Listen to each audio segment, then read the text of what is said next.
Os populares do Salnés acusan o actual equipo de goberno da Deputación de Pontevedra de ignorar a comarca cos seus orzamentos para este 2019. Os populares cualifican de desastre o texto económico que prepara o bipartito do Pazo Provincial para este ano que entra. Estamos ante uns presupuestos do ano 2019 que son un desastre, que son moi malos tanto para a comarca do Salnés, para Vilagarcía, a comarca do Salnés e para toda a provincia de Pontevedra. Estamos falando duns presupuestos que un ano máis se elaboran pois de espaldas aos alcaldes, non se teñen en conta as súas demandas, non se teñen en conta as súas necesidades, se elaboran de espaldas aos concellos e de espaldas aos veciños. En definitiva, pois, uns presupuestos que tenden ao fracaso dos mesmos. Aragón ademais sinala que este pode ser o último ano de Carmela Silva como presidenta da Deputación de Pontevedra.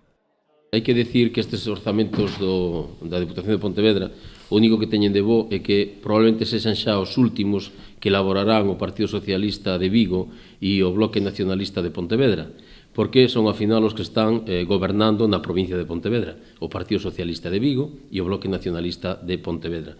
O resto dos alcaldes e alcaldesas de toda a provincia non pintan nada, absolutamente nada. A voceira popular de Vilagarcía, Elena Suárez, afirmou que os vilagarciáns tremen cada vez que se anuncia unha obra dependente da Administración Provincial na vila. Decir que en Vilagarcía, cuando oímos hablar de que la Diputación va a hacer un proyecto, ¿no? O va a financiar un proyecto aquí en la ciudad, temblamos, porque normalmente la única obra que hay en esta legislatura que podemos disfrutar los vilagarcianos, entre comillas, es la obra de la Plaza de Galicia.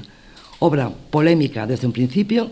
Para os deputados provinciais Luís Aragón de Salomé Peña, o Executivo Provincial está a retrasar proxectos de vital importancia pensando nas municipais que se celebrarán ao longo do 2019.